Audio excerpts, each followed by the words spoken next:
of Committee of Welfare of Scheduled Castes and Scheduled Tribes as a member. He is enlightening the committee through his vast experience in the field of upliftment of SCs and STs. Sri Samir Oran is an agriculturist and farmer by profession and is married to Srimati Sushila Oran.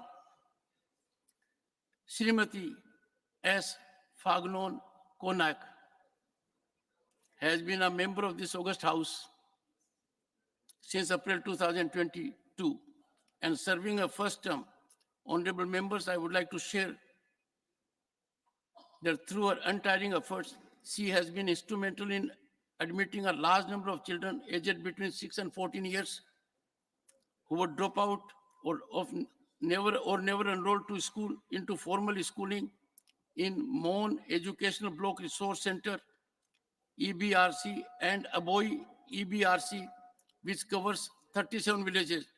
Her active role in the implementation of targeted intervention project at Aboy for injecting drug users, other vulnerable population, and being part of implementation of link workers scheme in Mon district for the prevention of HIV and AIDS is truly commendable.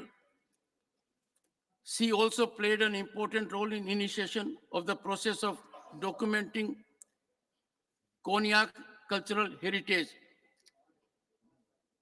Srimati S. Fanganon Konyak is a social worker by profession. Honorable members, on your and my behalf, I wish them a long, healthy, and happy life and extend greetings to their family members.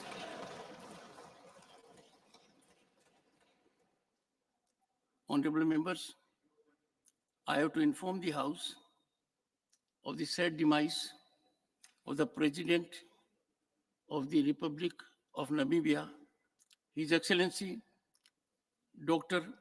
Hage G. Gain Gob.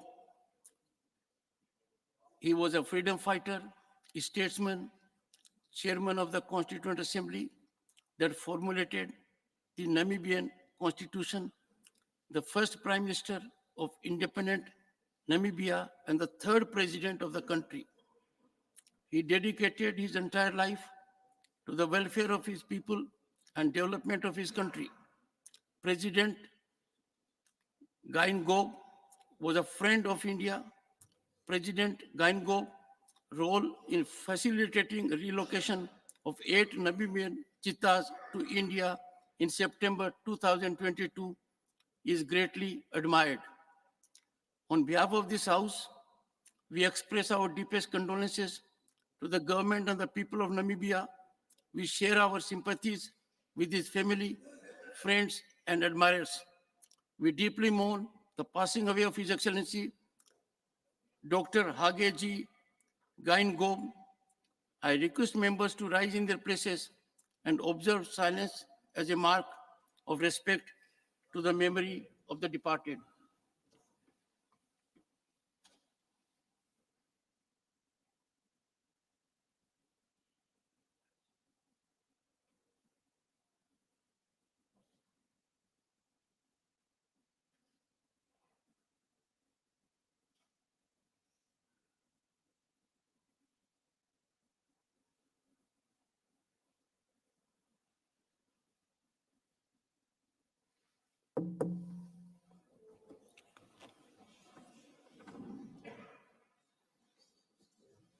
Papers to be laid on the table.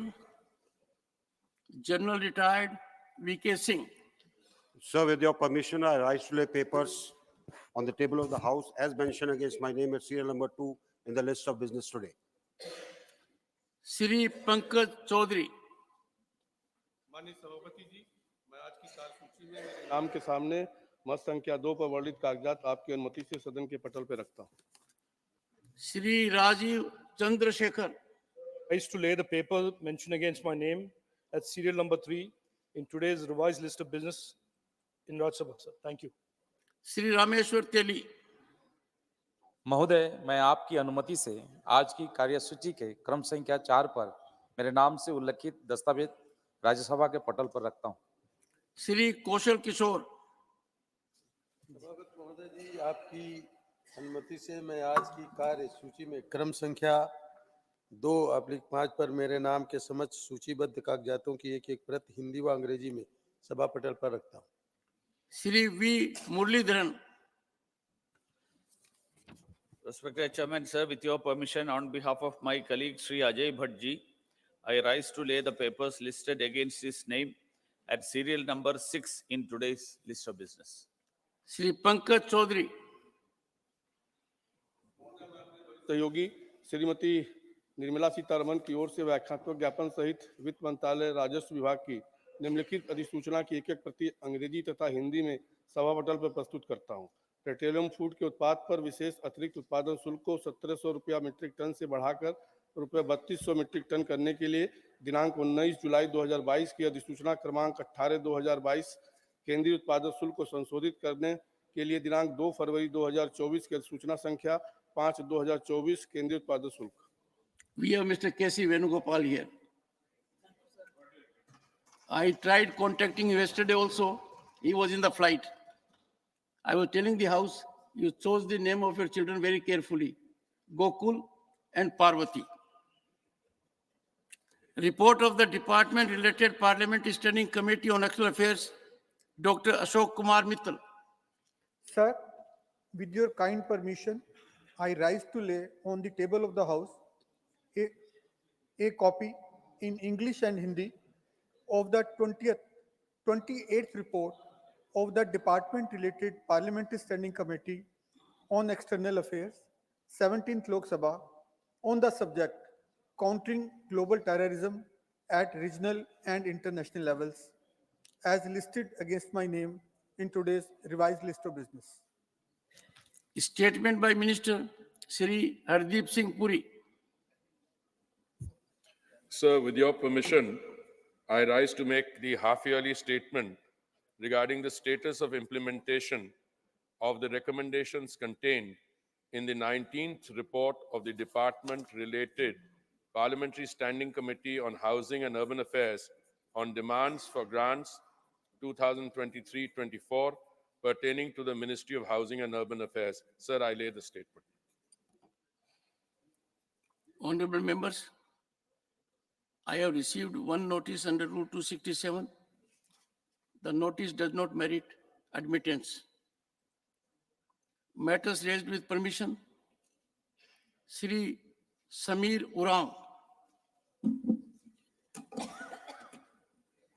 माननीय सभापति महोदय, मैं ऐसे एक बहुत महत्वपूर्ण विषय को सदन में आपके माध्यम से रखना चाहता हूं कि आजादी के 75 वर्ष हो गए हैं।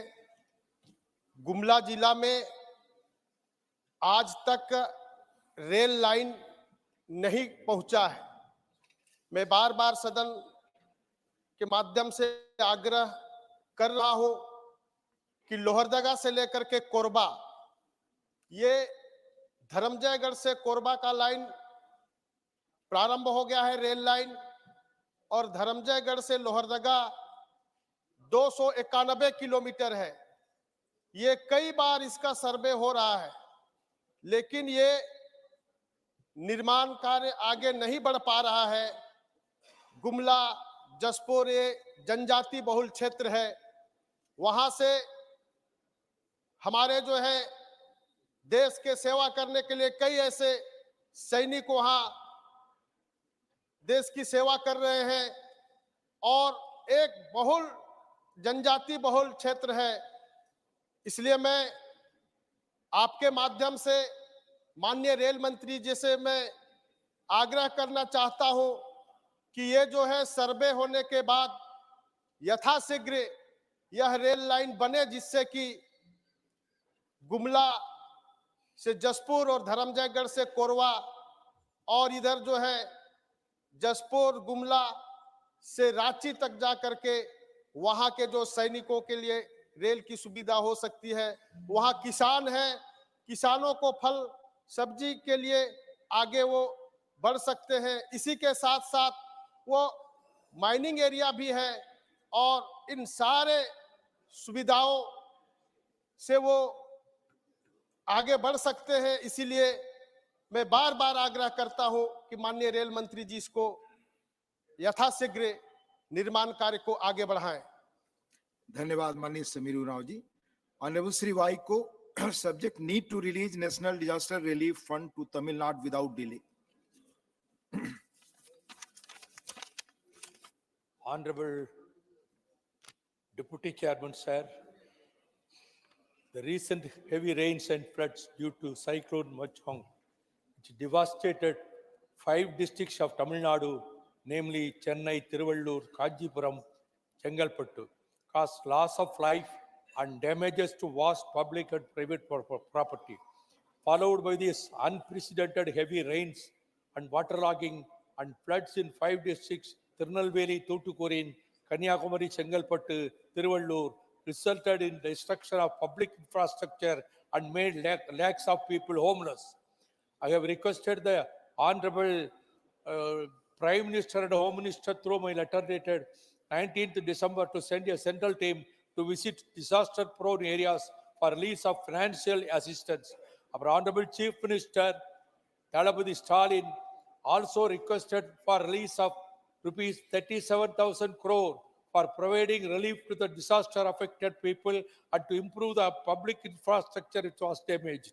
We also demanded that the recent disaster occurred to Tamil Nadu be declared as a national disaster and adequate relief fund may be released immediately. In this connection, one higher level delegation of MPs from Tamil Nadu also met the Honorable Home Minister at Delhi on 13 January 2024 for expeditious release of funds, in which I was also present. In that meeting, the Honorable Home Minister assured that all formalities will be completed and adequate funds will be released soon. However, nothing had happened so far, despite the report was presented by the central team to the Home Ministry. This is a stepmotherly treatment meted out to the state of Tamil Nadu. I would therefore demand that the disaster relief amount as demanded by the Tamil Nadu government may be released immediately to the state, as people are still suffering from the disaster and lot of relief and reconstruction works are awaiting for the funds. Thank you, Vaikoji. Dr. Fauzia Khan need to make dash cams mandatory for reducing hit and run cases in India. Thank you, Honorable Deputy Chairman, sir. The amendment to Section 106 of the Bharatiya Nyaya Sanhita, replacing Section 304A of the IPC, brings about significant changes in addressing road safety and traffic violations. Sir, Section 279, 304A, 338 of IPC apply in hit and run case incidents. In extreme cases, the police may book a hit and run case under Section 302. 302 जो खून करने पर लगता है, और कोई driver जो 302 section में बुक हो गया, उसको सजाए मौत हो सकती है या उम्र कैद हो सकती है। सर, कुछ दिन पहले इन प्रोविजंस को लेकर इसके विरोध में बहुत भारी संख्या में ड्राइवर्स एसोसिएशन ने रस्तों पर आकर प्रोटेस्ट भी किया था। सर, किसी भी एक्सीडेंट की सूरत में सबूत की बड़ी आवश्यकता होती है। अगर सजा इतनी भारी हो तो सबूत की स्पष्टता भी आवश्यक होनी चाहिए। One key aspect that deserves attention in the wake of these stringent measures is the promotion of dash cams.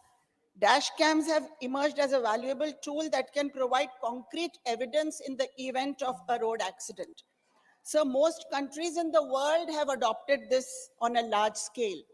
Making the use of dash cams mandatory for manufacturers aligns with the objective of collecting reliable evidence, ensuring transparency, and facilitating a fair legal process. So today, seat belt beeps, plastic bonnets, and so on have been made mandatory for manufacturers. Dash cams may be made mandatory in the same way. The significance of dash cams becomes more pronounced considering the prevalent issue of tampering with evidence and corruption within the authorities. In advocating for the widespread adoption of dash cams, it is crucial to highlight their role in not only protecting law-abiding citizens, but also acting as a deterrent against corrupt practices by law enforcement, sir. Sir, these devices serve as an impartial witness, recording events accurately and discouraging unethical behavior. As India grapples with the challenges posed by strict traffic regulations, the incorporation of dash cams emerges as a practical and effective solution to address concerns related to accidents, evidence tampering, and promote responsible driving practices, sir. Thank you. Thank you. Manya Shri Imran Pratapgarhi, concern over unconstitutional action taken by DDA to remove encroachment in Delhi. उपसभापति महोदय, मैं DDA द्वारा उजाड़ी जा रही दिल्ली की दास्तान और कुछ ऐतिहासिक इमारतों की चीखें लेकर आपके सामने खड़ा हूं।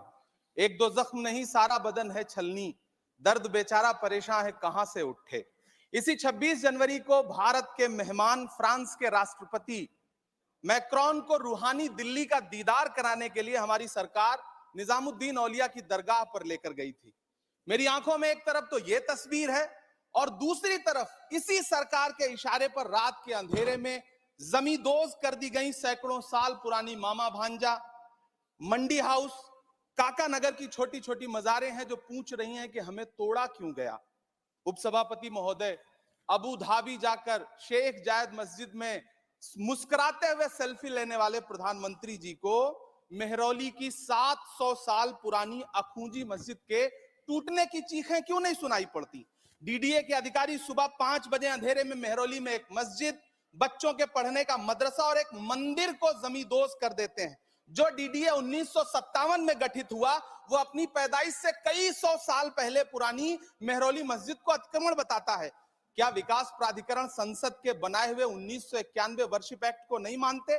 संसद से 4 कदम की दूरी पर मौजूद सुनहरी बाग मस्जिद, जिसका सैकड़ों साल पुराना इतिहास है, जिसके सहन में कभी संविधान सभा के सदस्य इंकलाब जिंदाबाद का नारा देने वाले मौलाना हसरत मोहानी बैठा करते थे, वो आज एनडीएमसी को अतिक्रमण नजर आता है।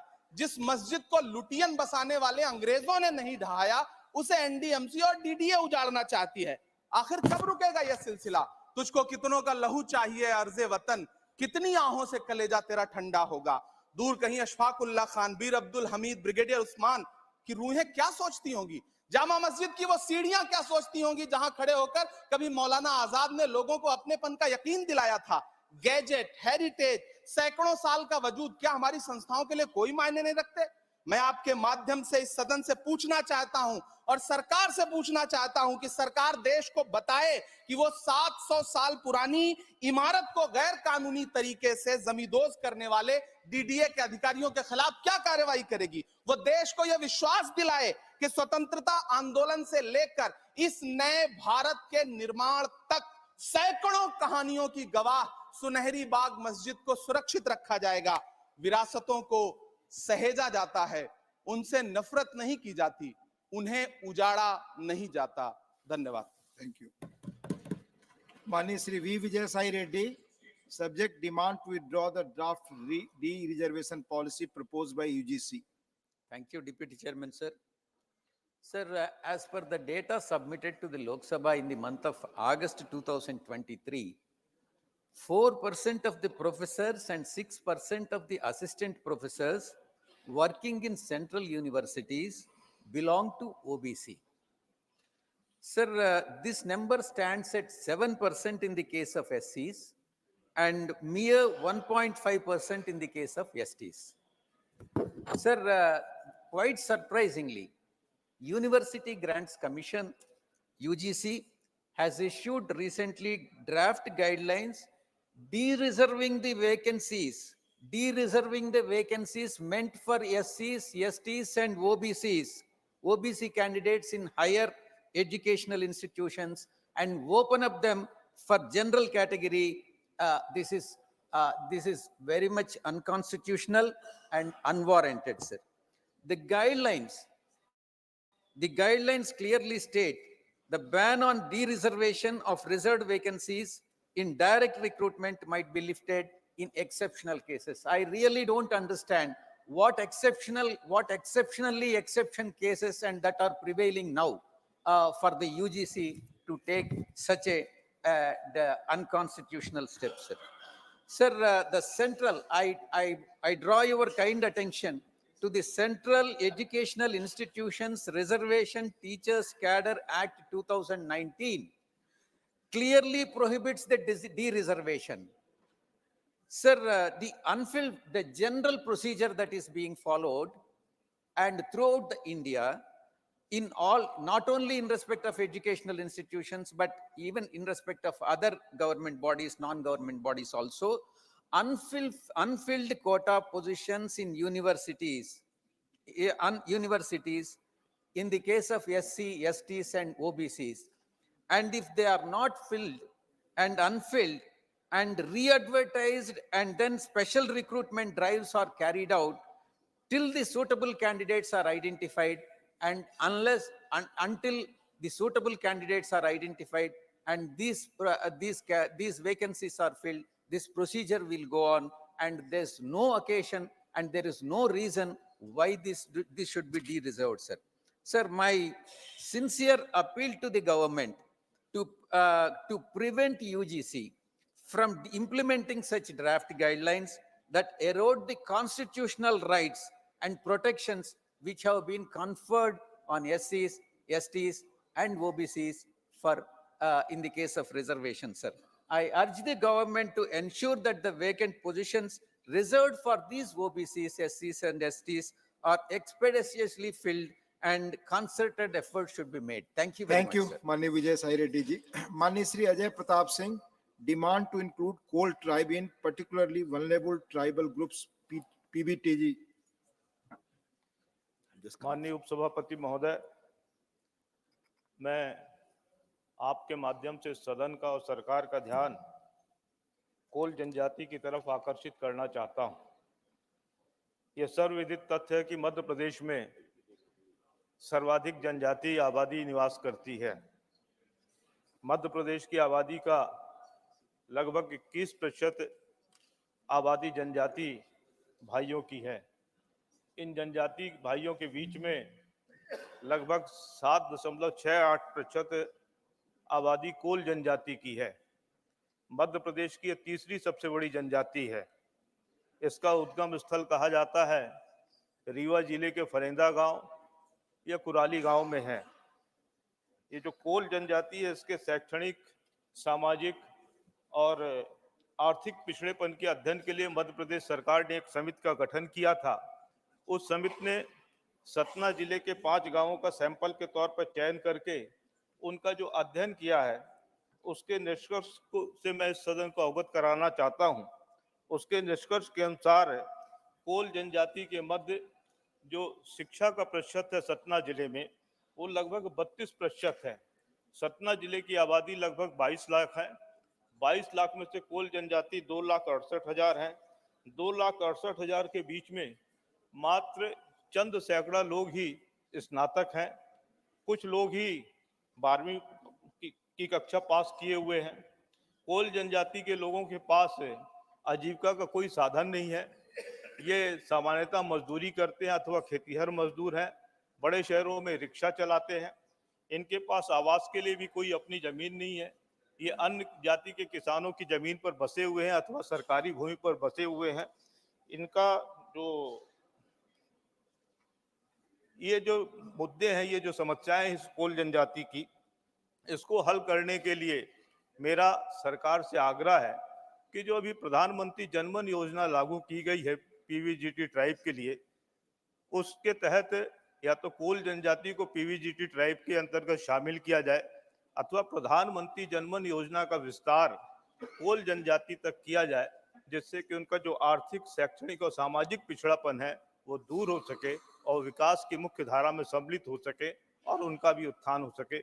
बहुत बहुत धन्यवाद। धन्यवाद माननीय अजय प्रताप जी। माननीय Shri Iranna Kadadi, need for amendment in MP LADS guidelines.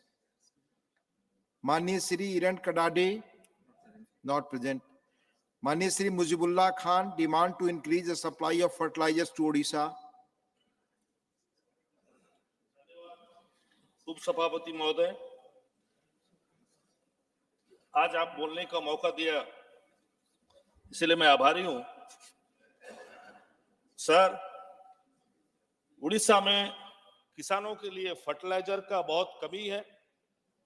इसी के कारण हमारे माननीय मुख्यमंत्री नवीन पटनायक जी कई बार कृषि मंत्री जी को चिट्ठी लिख चुके हैं, बोल चुके हैं और केंद्र सरकार से आग्रह किया है कि फर्टिलाइजर उड़ीसा में जो कमी हो रहा है उसको कैसा फुलफिल किया जाए।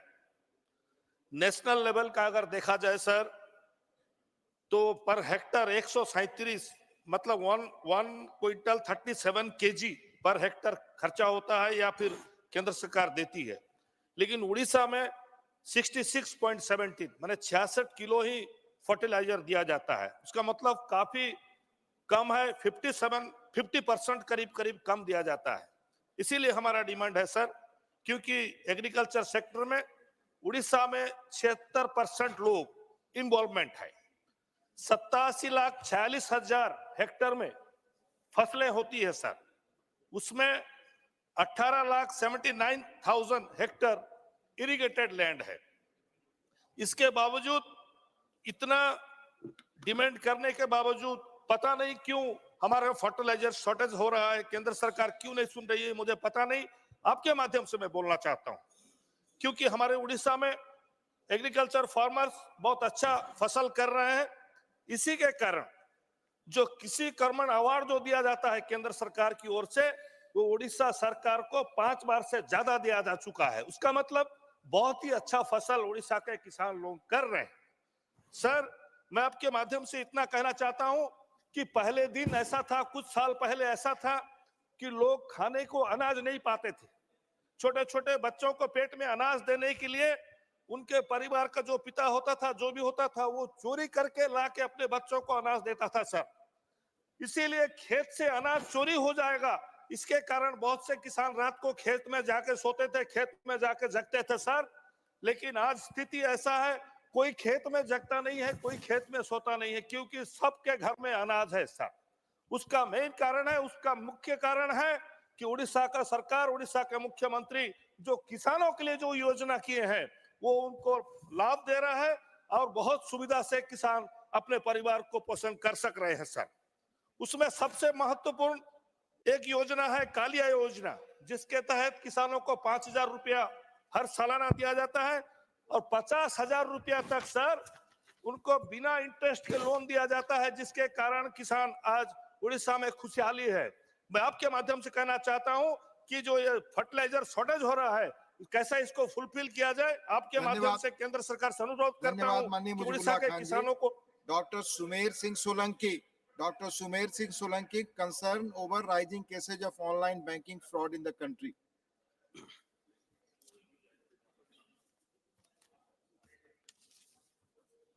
धन्यवाद माननीय उपसभापति महोदय, नर्मदे हर। माननीय उपसभापति महोदय, मैं आपके माध्यम से सरकार एवं सदन का ध्यान एक महत्वपूर्ण विषय की ओर आकर्षित करना चाहता हूं। मैं सदन के माध्यम से माननीय प्रधानमंत्री श्री नरेंद्र मोदी जी का हृदय की गहराइयों से धन्यवाद करता हूं। आज हर भारतीय ऐप, यूपीआई, इंटरनेट बैंकिंग या अन्य डिजिटल ऑनलाइन साधनों के माध्यम से अपने लेन देन की दैनिक क्रिया को बिना समय गंवाए आसानी से पूरा कर रहा है और यह डिजिटल युग का कमाल है। कोरोना महामारी के काल को माननीय प्रधानमंत्री जी के कुशल नेतृत्व ने आपदा को अवसर में बदल कर रख दिया है, जिसका परिणाम अब सबके सामने है। दुनिया में सबसे ज्यादा डिजिटल लेन देन हमारे देश में हो रहा है, यह हम सब के लिए गौरव का विषय है। माननीय उपसभापति महोदय, जैसे जैसे तकनीकी का विकास हो रहा है, उसी के साथ साथ बहुत बड़ी चुनौतियां भी आती जा रही है। इसी क्रम में इस डिजिटल युग में डिजिटल लेन देन ऑनलाइन के माध्यम से कुछ लोग फ्रॉड या ठगी या धोखाधड़ी कर रहे हैं, जिसकी संख्या दिन ब दिन बढ़ती ही जा रही है, जो हमारे लिए चिंता का विषय है। हमारी सरकार इस प्रकार का फ्रॉड करने वाले लोगों के लिए कई प्रकार के कानून लेकर आई है। पिछले कुछ वर्षों में ऑनलाइन के माध्यम से फ्रॉड या ठगी करने वाले मामलों की संख्या में तेजी से इजाफा हुआ है। आरबीआई की एक रिपोर्ट के अनुसार पिछले वित्तीय वर्ष में बैंकिंग क्षेत्र में लगभग 13,500 ऑनलाइन धोखाधड़ी के मामले दर्ज हुए हैं। इसमें ध्यान देने वाली बात यह है कि सबसे ज्यादा बैंकिंग धोखाधड़ी के मामले निजी बैंकिंग क्षेत्र में हुए हैं। रिजर्व बैंक के आंकड़ों के अनुसार भारत को पिछले 7 सालों में हर रोज औसतन करीब लगभग 100 करोड़ रुपए का नुकसान सिर्फ बैंक फ्रॉड या स्कैम के जरिए हुआ है। माननीय उपसभापति महोदय, मेरा आपके माध्यम से सरकार एवं निजी एवं सरकारी बैंक के अधिकारियों से एक सवाल भी है। यदि हमारे देश के सभी बैंक खाते आधार से जुड़े हुए हैं, आधार कार्ड पहले से ही तकनीकी रूप से सत्यापित हो चुके हैं, तो यदि किसी भी व्यक्ति के साथ कोई फ्रॉड या ठगी होती है तो हमारे सिस्टम में ऐसी क्या खामी है जो हम फ्रॉड करने वाले लोगों के खातों को ट्रेस नहीं कर पा रहे या पकड़ नहीं पा रहे हैं? यदि इस प्रकार की कोई खामी है तो उसे दुरुस्त किया जाना चाहिए और दोषी के खिलाफ कड़ी कानूनी कार्रवाई की जाना चाहिए। ऐसे असंख्य केस है जो लिखित में नहीं आते हैं। मैं भी दूर दराज आदिवासी क्षेत्र से आता हूं। यह पीड़ा मेरे क्षेत्र के लोगों की भी है। एक कॉल या एक मैसेज में आए लिंक को खोलने मात्र से उस गरीब की मेहनत शून्य हो जाती है। माननीय उपसभापति महोदय, मेरा आपके माध्यम से निजी क्षेत्र के बैंक का अधिकारियों से विशेष आग्रह है कि वो अपने वित्तीय लेन देन के सिस्टम को इतना मजबूत बनाएं कि किसी गरीब के लिए यह बैंकिंग धोखाधड़ी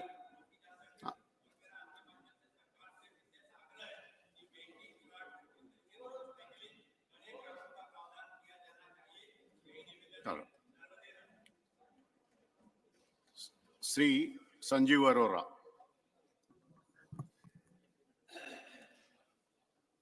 Thank you, Deputy Chairman, sir, for allowing me to take up this important issue. This is mainly regarding state of Punjab. I would like to draw the attention of the government through you to a significant issue concerning the wage rate notified under Manrega for the state of Punjab. The rate finalized for the state of Punjab is 303 rupees per day compared to higher rates in neighboring states, especially Haryana, which is 357. The minimum wage which Punjab government has done is 413 rupees. So my request is not only Punjab, in whole of nation, Manrega should match the minimum wage finalized by the state if it is higher. I mean, otherwise people do not want to work for Manrega schemes, and two things happen. Unemployment is also there, and then these schemes are not implemented. Even the total fund allocation on this account to the state of Punjab is going down as per official data from last years. In light of these disparities, I humbly request government through you to intervene to reevaluate the current wage rate for Punjab under Manrega. It is imperative that the wage rate is increased to bring it to par with either the neighboring state or the minimum wage as set by the Punjab state government. Thank you. Thank you. Shri Harnath Singh Yadav. माननीय सभापति जी, मैं भारत सरकार के उपासना स्थल कानून 1991 के मनमाने और असंवैधानिक प्रावधानों की ओर आपके माध्यम से सदन और सरकार का ध्यान आकर्षित करता हूं। महोदय, उपासना स्थल 1991 में कहा गया है कि पूजा स्थलों की जो स्थिति 15 अगस्त 1947 को थी, इसमें कोई बदलाव नहीं किया जाएगा। इस कानून में श्री राम जन्मभूमि को अलग रखा गया है। माननीय, यह कानून संविधान में वर्णित समानता और धर्मनिरपेक्षता के सिद्धांतों का उल्लंघन करता है, जो संविधान की प्रस्तावना और मूल संरचना का एक अभिन्न अंग है। महोदय, इस कानून में प्राविधान है कि श्री राम जन्म मुकदमे के अतिरिक्त अदालतों में लंबित ऐसे सभी मुकदमे समाप्त माने जाएंगे, और यदि कोई व्यक्ति इस कानून का उल्लंघन करता है तो उसे 1 साल से 3 साल तक की सजा और जुर्माना हो सकता है। महोदय, उपासना स्थल कानून 1991 न्यायिक समीक्षा पर रोक लगाता है, जो संविधान की बुनियादी विशेषता है। यह कानून एक मनमाना और तर्कहीन कट ऑफ तिथि भी लागू करता है, जो हिंदू, सिख, जैन, सिख और बौद्ध धर्म के अनुयायियों के धार्मिक अधिकारों को कम करता है।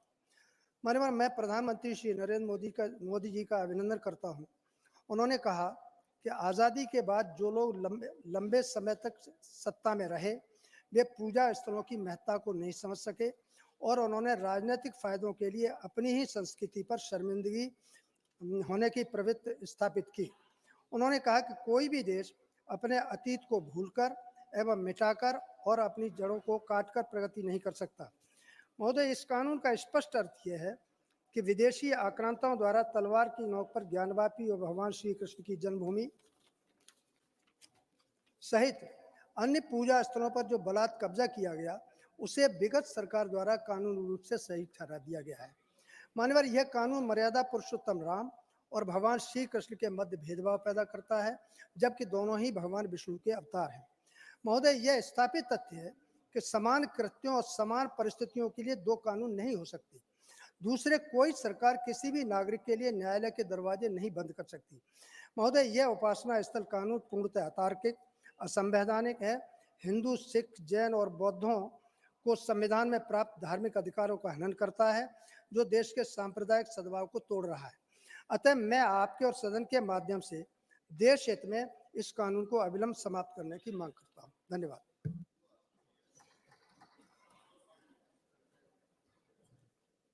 Sri A.D. Singh. Thank you, Deputy Chairman, sir. Need for India's effective engagement in the Arctic region. India fulfilled a long-standing need and signaled its rising interest and stakes in the Arctic with the release of the Arctic policy on 17th March 2022. The study of the Arctic is critical to Indian scientists as it influences our monsoon, which directly imparts agriculture sector on which almost 60% India's population is dependent. The rising sea levels due to the Arctic ice melt also threatens India's 1,300 island territories and the welfare of 1.4 billion Indians. The Arctic meltdown also helps India's scientists better understand the glacial meltdown in Himalayas, the largest source of fresh water outside the poles and home to almost all of India's perennial rivers. It is for this reason that India is only developing country apart from China to have a permanent research station in the Arctic since 2008 and has undertaken 13 scientific expeditions to the region. The Arctic therefore presents India with a complex set of opportunities as well as challenges to secure its increasing national interest. Firstly, India should seek a more inclusive and equitable Arctic Council with a greater say for the observer states in the decision-making process and more freedom in pursuance of the research objectives in the Arctic region. Secondly, India should also fine-tune its own internal mechanism to impart a greater impetus to its Arctic endeavors with a more singular, coordinated and cohesive approach by appointing an Arctic coordinator. I urge the government to coordinate its efforts in playing a pivotal role in the Arctic region. Thank you. Honorable members, welcome to the parliamentary delegation from Republic of Suriname.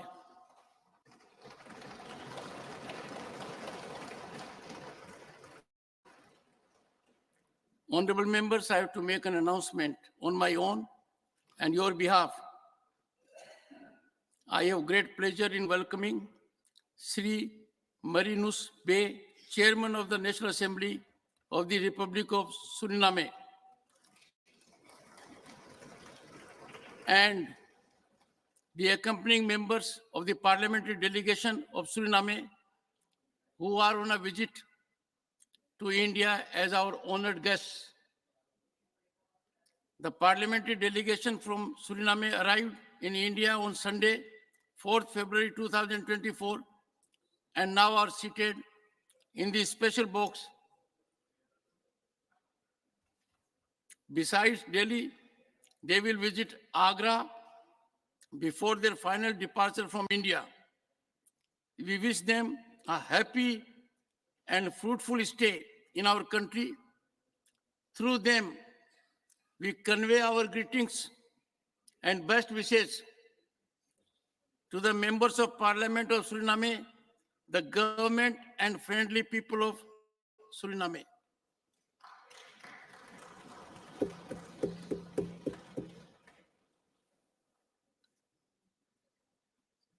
Santosh Kumar P.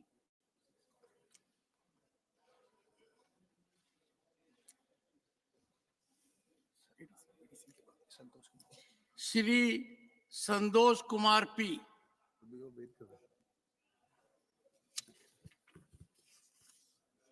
Thank you, Chairman, sir.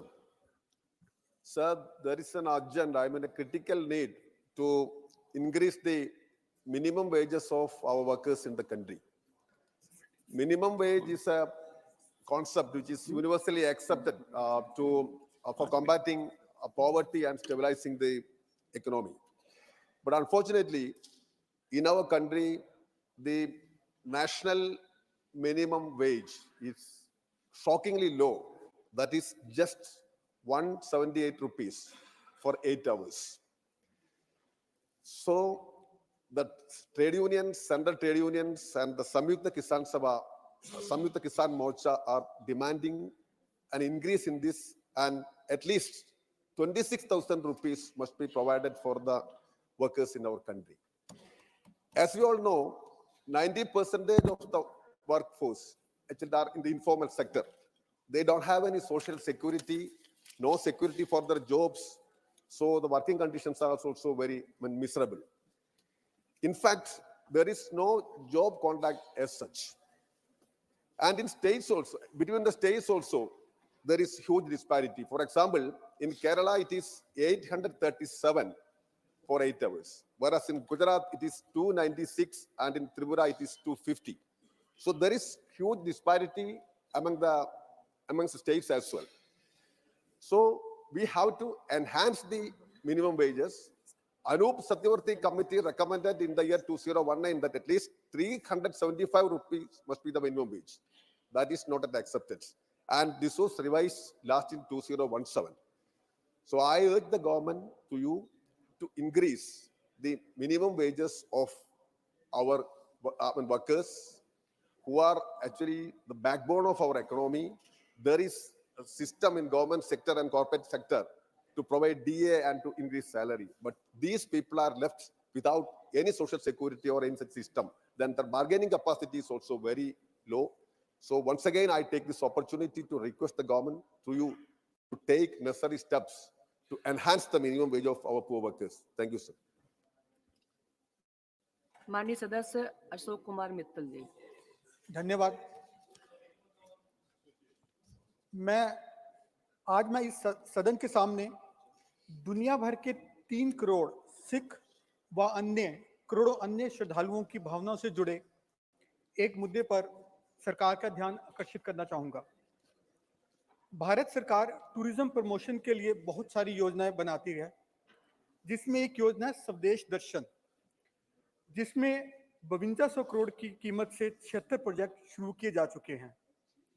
इस योजना में पूरे देश में प्रभु श्री राम, भगवान श्री कृष्ण, भगवान गौतम बुद्ध और भगवान महावीर से संबंधित धार्मिक स्थलों को आइडेंटिफाई करके सर्किट के माध्यम से अलग अलग राज्यों में विकसित किया जा रहा है।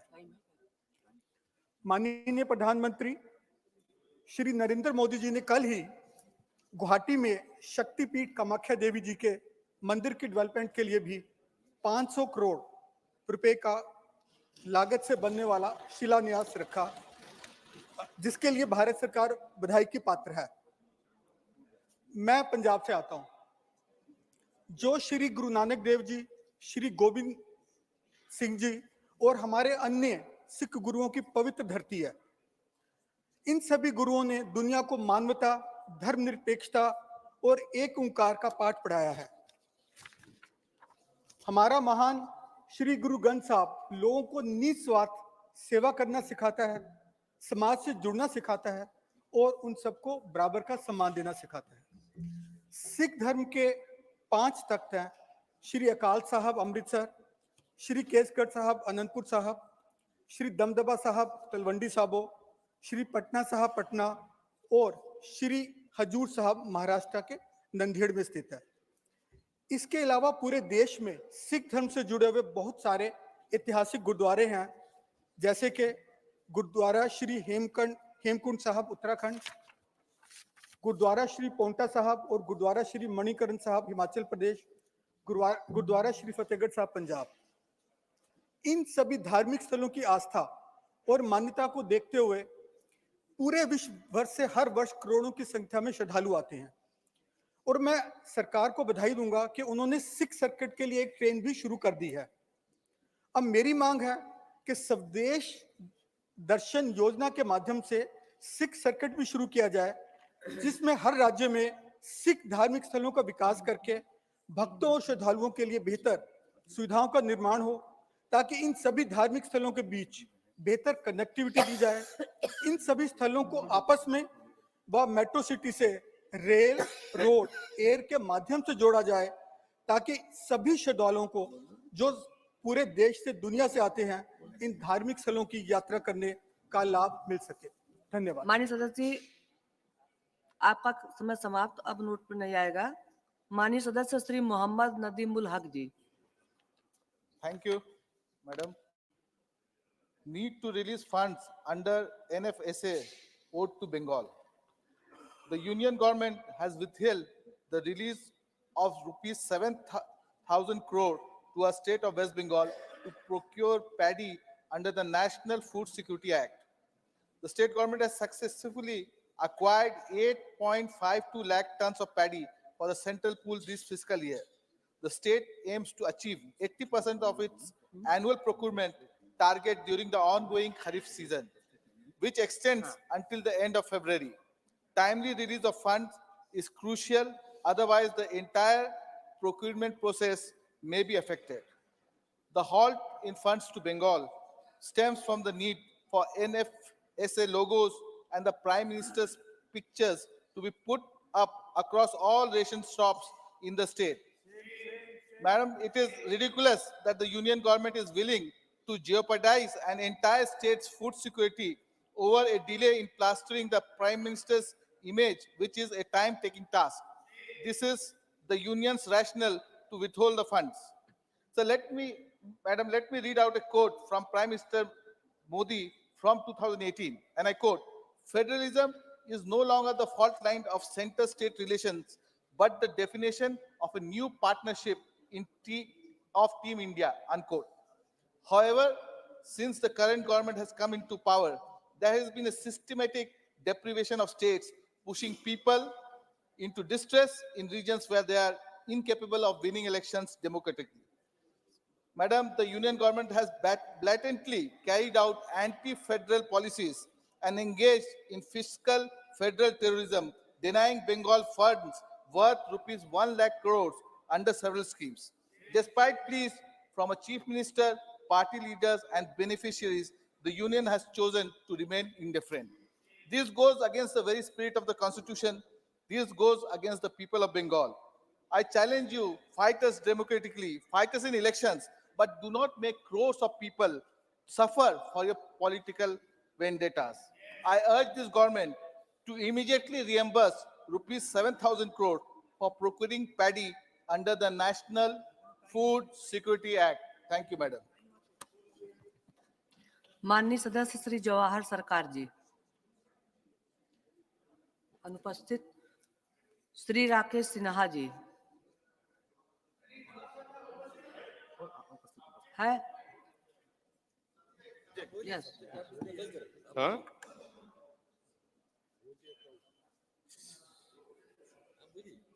Madam, we had requested the Government of India to change the name of the state of West Bengal to Bangla.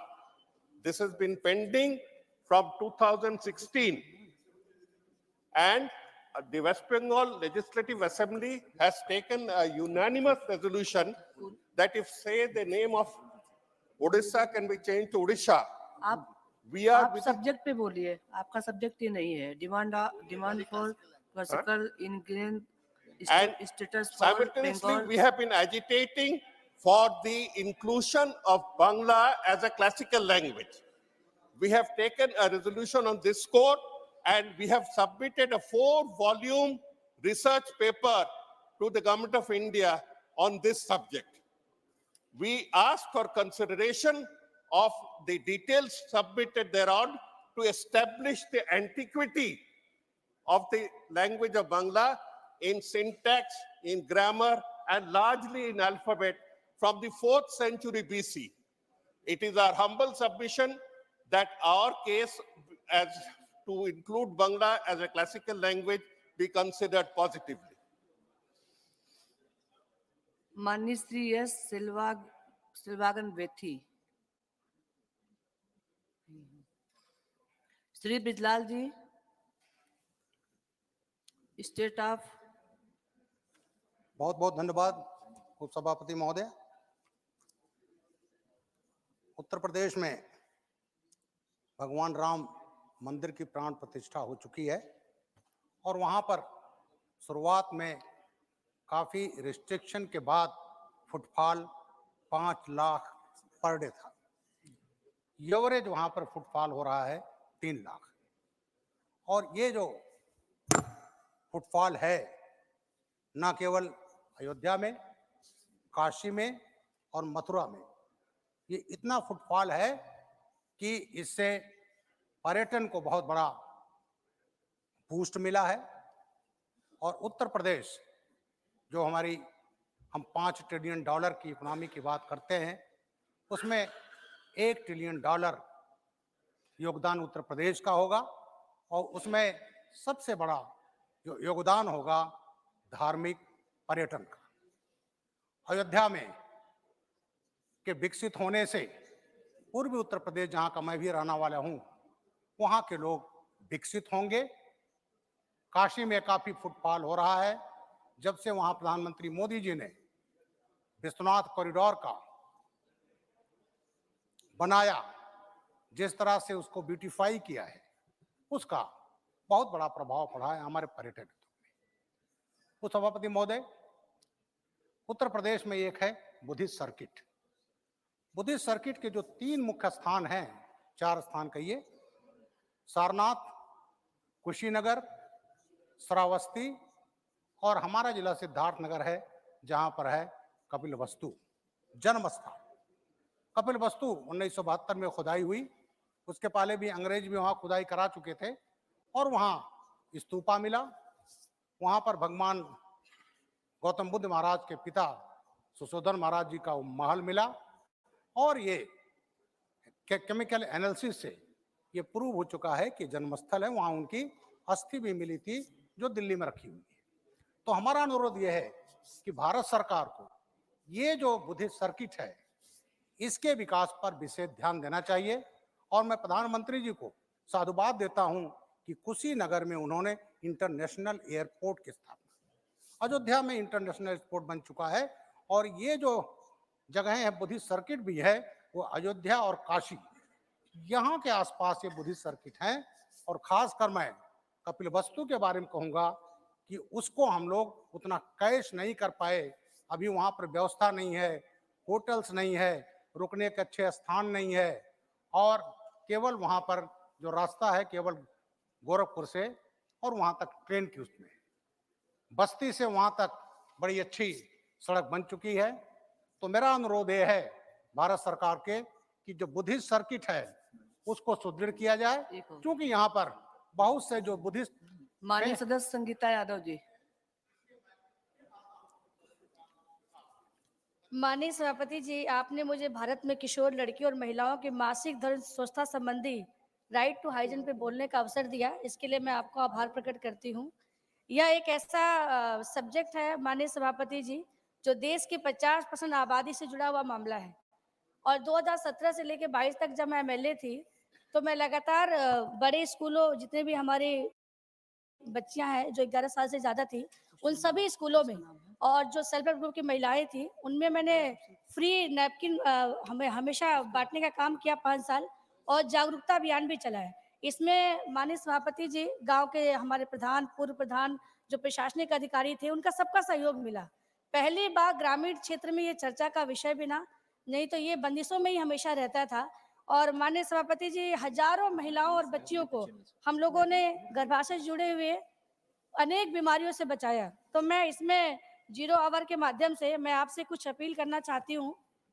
माननीय सभापति जी, माननीय मोदी जी ने भी लाल किले से इस मुद्दे पे चर्चा किया है और जब से पैडमैन मूवी आई तब से ये चर्चा का विषय और ज्यादा विस्तृत तौर पे हुआ। लेकिन आज भी 5वें राष्ट्रीय परिवार सर्वेक्षण के अनुसार, स्वास्थ्य सर्वेक्षण के अनुसार केवल 36% महिलाएं सैनिटरी नैपकिन का उपयोग करती हैं। बाकी आज भी अज्ञानतावश अस्वच्छ सामग्री का उपयोग किया जाता है। तो माननीय सभापति जी, ये इससे बहुत ज़्यादा गंभीर बीमारियां बच्चियों में, महिलाओं में फैल रही हैं। मैं सिर्फ आपके माध्यम से इतना ही अपील करूंगी कि सरकार इसमें अच्छा काम कर रही है, हमारे प्राथमिक स्वास्थ्य केंद्र भी इससे जुड़े हुए हैं, लेकिन इसको मिशन मोड में करने की आवश्यकता है। एक तो मैं आपके माध्यम से ये अपील करूंगी कि इसको मिशन मोड में ले आया जाए, क्योंकि ये राइट टू हाइजीन देश की आज़ादी के इतने वर्षों बाद भी आज भी हमारी समस्या बना हुआ है। और यूट्रस कैंसर एक ऐसा कैंसर है माननीय सभापति जी, जो ज़्यादातर 4th स्टेज पे ही मालूम पड़ता है, ये इसी से जुड़ा हुआ है। और भी बांझपन की समस्या हुआ, संक्रमण की समस्या है, सर्वाइकल कैंसर है, जो अभी बजट में भी हमारे माननीय मोदी जी ने रखा है, उसमें हमने चर्चा की है। लेकिन ये अगर इसमें हमने काम किया तो हमें ये अपनी 50% आबादी को बहुत सी बीमारियों से बचा पाएंगे। और दो अपील और करूंगी माननीय सभापति जी आपके माध्यम से, कि इस काम के जो हमारे लोकल जनप्रतिनिधि हैं, मिशन मोड में जो सरकार अभी कर रही है, उसको शामिल किया जाए, लोकल एनजीओ को शामिल किया जाए। धन्यवाद। क्वेश्चन और नाउ क्वेश्चन और प्लीज संगीता जी बैठ जाए। Question number 16 honourable Shri R Girirajan present. माननीय मंत्री जी। Thank you. Laid on the table of the House. Thank you. First supplementary. Please be brief in your question. Sir, in his answer, the Honorable Minister said the price of CNG at Delhi has increased by just 1.30%. Sir, in 2021, the price of CNG was increased to 4 times. Please question Mr. R. Rajan. Yes. That's why I'm asking. On February 8, 2021, the price of CNG was increased from 49.90 to 49.40 per kg. The highest CNG price was recorded in Mr. R. Rajan, please question. Question. Raised in 115. Sir, my question. CNG is considered to be an eco-friendly and cost-effective fuel compared to diesel and petrol. The very purpose of encouraging the use of CNG is to reduce pollution and is much cheaper than diesel. Mr. R. Rajan, your question has not come till now. My question is whether the government has taken steps to bring back the prices of CNG to rupees 50 per kg. And would like to know the total compressed CNG. Thank you. Please be brief in your question. माननीय मंत्री जी, जवाब भी briefly ही देंगे. Sir, I'm entirely in agreement with the honorable member that the government should encourage more consumption of compressed natural gas because it's relatively a cleaner fuel. Although there is a debate in the West whether even that's an entirely green fuel or not, but I won't get into that. It is for that reason, sir, the government has ensured the reference period in the question was the last 18 months. And the government has ensured that whilst global prices were witnessing turbulence, massive increases, shortfall, honorable member just now in his supplementary referred to an earlier period than 18 months. There was a period when there was a lockdown, and lockdown prices don't reflect reality prices. For instance, during the lockdown, the crude price came down to $19.56 a barrel, and then it shot up to 128 and 130. Sir, we were able to do this for two reasons. We rationalized our system of calculating cost in April 23, and as a result of which, whilst the global prices were $53.51, the Japan-Korea, I'm citing Japan-Korea because those are two large consuming markets, and China is also part of that. One market to the east of India, Japan, Korea, China. The other is the Western India market, which is west of India towards the Middle East. Both those prices were very high, $53.51 per million metric British thermal units. And the domestic gas price was much lower. It was 83% lower. The average price also was 69% lower. Yes, it is our constant effort to provide more gas available for domestic cooking purposes and, sir, for the transport sector. And we are committed to make the green transition. In fact, our trilemma is to ensure availability, affordability, and sustainability. And the increased gas which is being provided, we raise the gas available to the CGD sector and transportation sector by 2.5 times, 250%, sir. So I'm in agreement. We are making that, and we are ensuring that Indian gas prices are way below the market prices. global market prices. Thank you. Second supplementary, please be brief. Sir, my second supplementary question. I would like to know from the Honorable Minister whether the government has initiated any drive for increasing the use of CNG vehicles in the country and to provide any incentive, concession, subsidy to encourage people to switch over to CNG vehicles from diesel.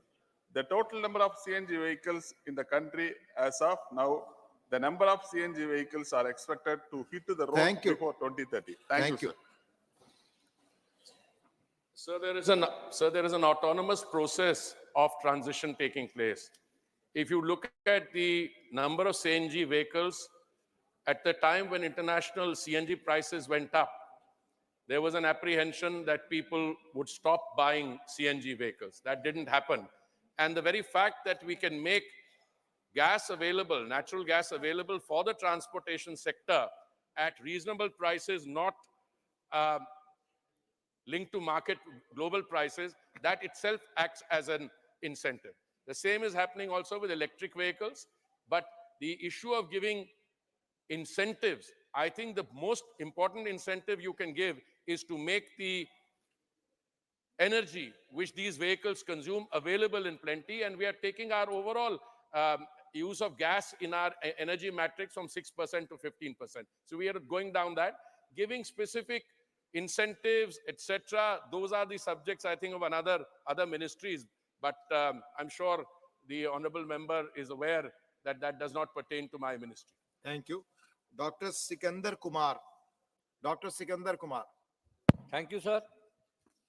With your permission, I would like to know from the Honorable Minister of Petroleum and Natural Gas that is there any mechanism to decide the CNG prices? If yes, then what is that and how the CNG prices are determined? And secondly, what initiative the government has taken from time to time in order to stabilize the CNG prices? एक ही सवाल पूछना था आप, please, माननीय मंत्री. Sir, I'm quite happy to answer both because they are interlinked. Sir, the position prior to April 23 was that Indian gas prices were based on 4 hubs, namely US Henry Hub, Canadian Alberta Hub, UK NBP, and Russian gas market. And the prices used to be fixed over a 1-year reference period every 6 months. Now, the difficulty with that was that these were not aligned to the Indian condition. And out of these 4 hubs, 2 of them, sir, the UK NBP and the Russian gas market, stopped operating after the one after the Ukraine-Russia war, and the other one because of the North Sea oil difficulties. So we took some very far-reaching decisions, reforms.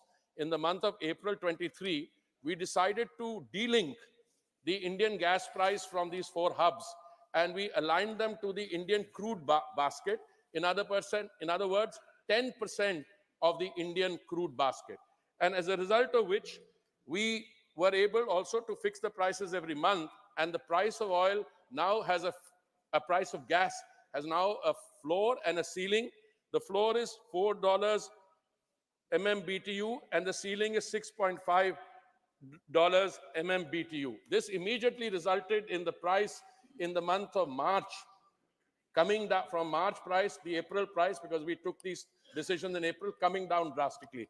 Sir, we are doing many other things. For instance, the number of CNG stations has increased from 738 in 2014 to 6,159, which is a growth of 735%, sir. Sir, the area covered by CGD, which is the domestic gas availability, that has gone up, sir, from 5.47% of the national Indian national territory to 88%, and this is an increase of 1,508%, sir. The population covered by CGD in 2014 was only 12.81%. It is now 98%, and this is a growth of 665%. So whichever way you look at it, sir, the gas infrastructure, the pipelines we've laid, the amount available, all that is on the increase, sir. Thank you. Mani Shri Jawahar Sarkar.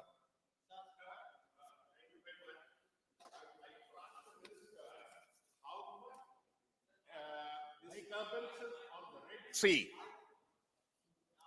Mic is Come working on. नहीं पहले से mic काम कर रहा है पूछने दे please. Mike, sir, I would like to ask the Honorable Minister how much the disturbances on the Red Sea route, the Houthi and other attacks on the Red Sea route are affecting the West Indian market of gas and petroleum crude, since he has raised the issue of $19 per barrel. Thank both of them. Thank you.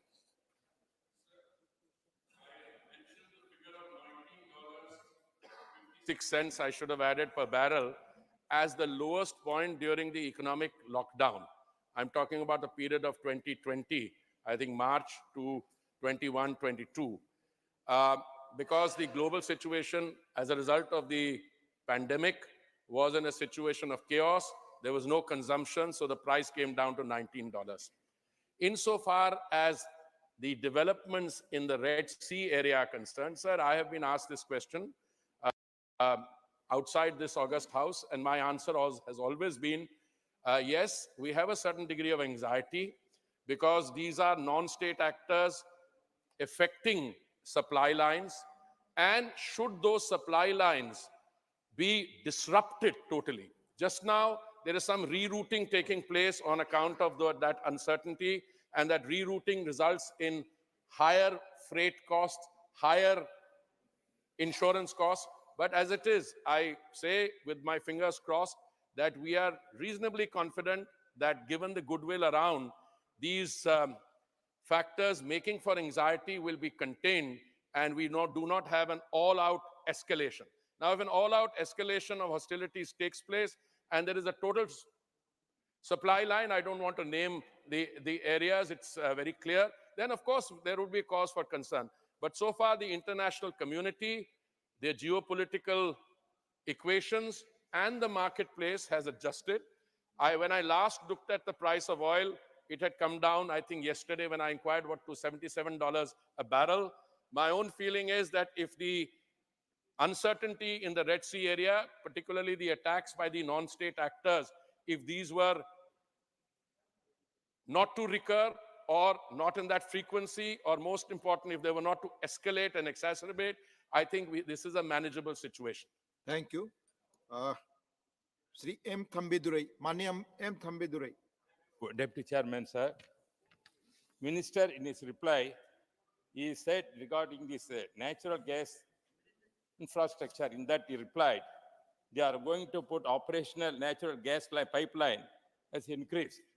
Because there is apprehension in Tamil Nadu farmers, they are opposing this kind of putting gas lines in the agricultural land because a lot of agitation taking place. Whether the minister aware that and come forward to solve the Tamil Nadu agriculture farmers must not affected put this kind of gas line through that land. Instead of that, there can be roads, national road, they can bring that. You have put your question. Thank you. Sir, I'm grateful to the honorable member for having raised this issue.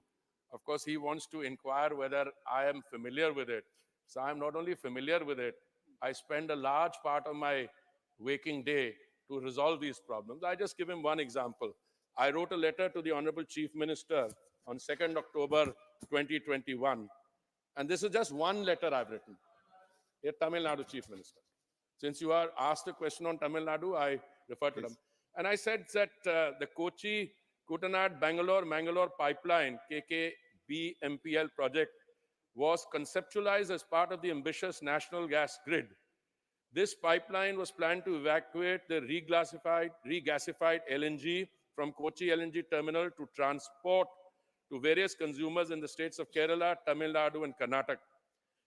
GAIL has been entrusted to implement this. But you see, the fact that arises, the same pipeline, when it went through Kerala, 514 kilometers has been completed. It goes to Karnataka, 58 kilometers has been completed. And Tamil Nadu, 329 kilometers not completed. Now, whenever the state government is unable to implement a project in terms of the obligation it has, so we have been in constant touch with them. We received periodical assurances that they are attending to it. But as I said, sir, all the other states, Kerala done, Karnataka done, and Tamil Nadu, it's still under implementation, and we would. Please, thank you. Now Thank you. I'm coming to Thank that. you. Farmers. Thank you. Thank you. Now question number 17, माननीय श्री राघव चड्ढा। माननीय मंत्री जी। उत्तर सभा के पटल पर रख दिया गया। फर्स्ट सप्लीमेंट्री माननीय राघव चड्ढा जी। सर, मेरा पहला सवाल भारत देश के एमएसएमई सेक्टर में जो सिकनेस है उससे संबंधित है। सवाल बड़ा सरल है। वित्तीय वर्ष 22-23 में लगभग 13,000 एमएसएमई बंद हुई, जो पिछले 4 वित्तीय वर्षों में सबसे अधिक है।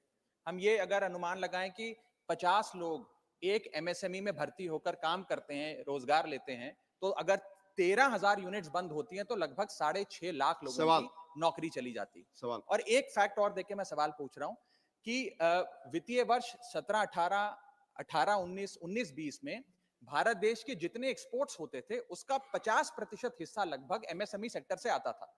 आज वो 50% से घट के 44% हो गया, यानी कि एमएसएमई के एक्सपोर्ट्स भी गिरते जा रहे हैं। सवाल मेरा माननीय मंत्री जी से ये है कि जिस प्रकार से एमएसएमई सेक्टर की ग्रोथ तो छोड़िए, जिसमें गिरावट देखी जा रही है, उसके क्या कारण है और खास तौर पे उसका रोजगार पर क्या प्रभाव पड़ा? धन्यवाद।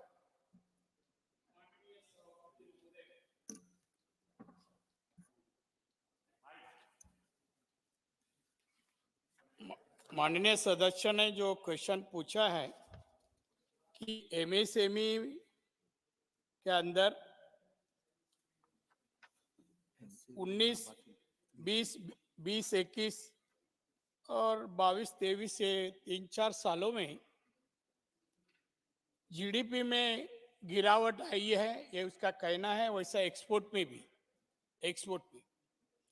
सर, एक्सपोर्ट में 2 साल में कोरोना के कार्यकाल और जीडीपी भी कोरोना के कार्यकाल में 2% से गिरा, बात सही है, 2% से। मगर 21-22 में फिर 29.1% वापिस इंक्रीज हुआ। अभी 22-23 में तो अबाउट 30% हो ही गया होगा। तो कोरोना के कार्यकाल में गिरावट हुई, मैं मानता हूँ। एक्सपोर्ट भी कम हुआ, वो भी मैं मानता हूँ। मगर अभी एक्सपोर्ट भी इसमें 45.83% हो गया है, तो वो भी इंक्रीज हो रहा है। इसके कारण कोरोना के कार्यकाल में देश के पंतप्रधान माननीय नरेंद्र मोदी साहब ने उस वक्त जो योजना अलग अलग दी, क्रेडिट गारंटी योजना जो उन्होंने चालू की, उसके अंदर एमएसएमई के ऊपर कम से कम 2,41,000 करोड़ जो एमएसएमई बंद हुई थी वापस चालू करने के लिए उनको पैसा दे दिया गया, लोन दे दिया गया। इससे अभी 45.83 हो गए है। अभी मैं मानता हूँ कि इसमें एक और भी है कि हमारा जीएसटी